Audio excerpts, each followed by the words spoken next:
Happy Saturday, everybody. So I wanted to make a video for anybody who's looking into wholesaling or getting into real estate.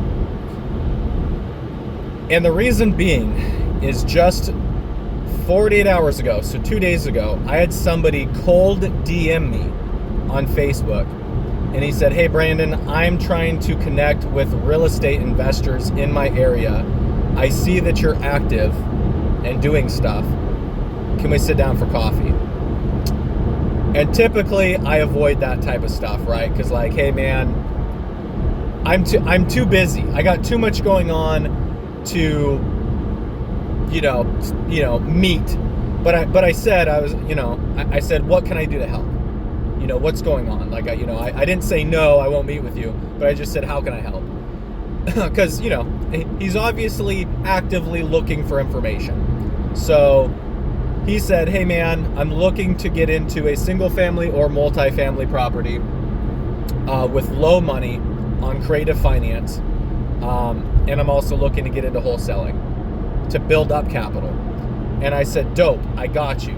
So here's my recommendations. If you're asking those questions too, how do I get into a property on seller financing, or how do I get started wholesaling?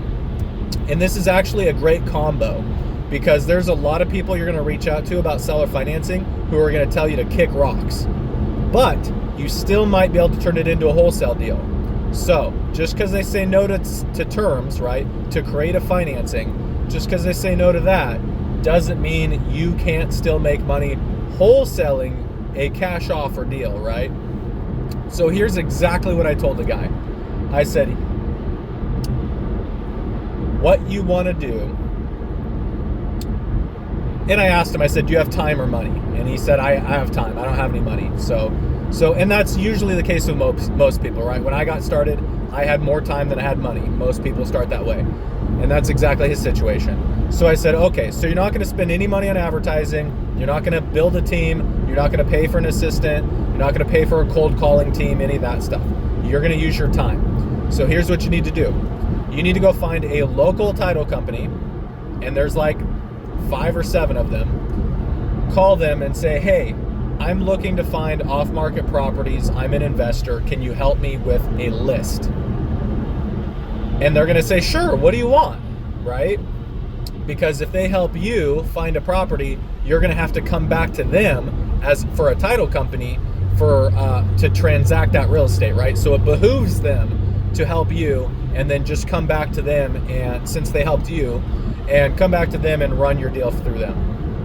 Anyways, so they'll say, "What kind of list do you want?" And I told him, I said, "You are looking for non-owner occupied high equity. So you're looking for tired landlords who have a lot of money, like high equity or full equity." Like I said, paid in full, completely paid off, or high equity where they could do some type of seller financing. And I said, "You're looking for single and multifamily, probably 1 to 4 doors, right? Something like that." And he said, "Yeah." And I said, "Okay, cool." So that's what you tell them. Non-owner occupied, landlord, and high equity, so they can do something creative if they wanted to. Doesn't mean they will, if they wanted to. And then I told him to go to get that list from the title company. You're going to get and I said, pick your area, right? Do you want Vancouver? Do you want Portland? Do you want Clackamas County? Do you want Multnomah County, Washington County, Lane County, Marion County, right? These are all local Oregon counties, right? So just pick the area or the zip code that you want to prospect, and then you give them that information. And then they're going to give you a list of maybe thousands, maybe tens of thousands of properties that meet that criteria. And then it's your job to sift through them. So, obviously, the good parts of the town, the bad parts of town, get rid of those ones, the specific area. If you want to start with multifamily, you can adjust that list however you want to. And I told them this, and I said, the next thing you want to do once you have your list of addresses, you want to take that and put that into a true people search or a fast people search. It is 1 by 1. It is very tedious, but it is free. And their accuracy is not that bad for being a free service. I mean, I think it's 60 to 75%. You know, that's pretty good for free. So the next thing is, I said, pick up the phone and start dialing, right? All of those people are non-owner occupied, so it wouldn't make sense to door knock them. Call them first. Luckily, the title company will give you both addresses. They'll give you the address of the actual subject property, and they'll give you the address of where the taxes are sent. And where the taxes are sent, if it's not a P.O. box, it's usually where they live. Unless it's like a big company, right? Like I have my stuff sent to a P.O. box. Like a big company might send all their stuff to their lawyer or their accountant or their registered agent or something like that. So check that, right? Google it and see if it's a house or if it's like a commercial building, right? Before you try to go knock it.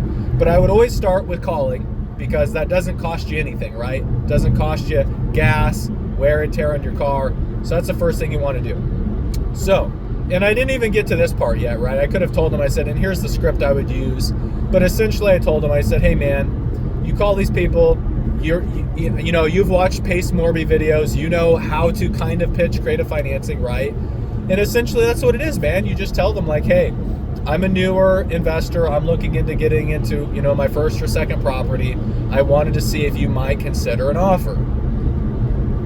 And if they say yes, awesome. Okay, great.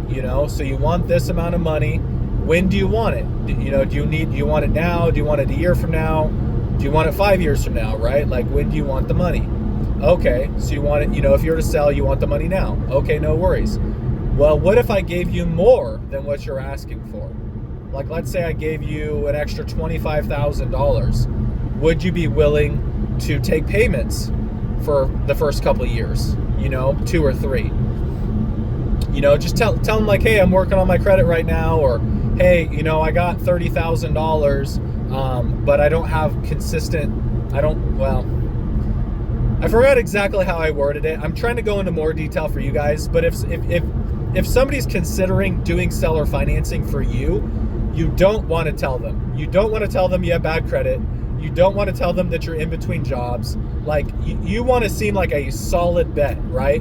Because you're essentially going to them as the banker, right? They're going to bank on you making payments to them. So you want to show them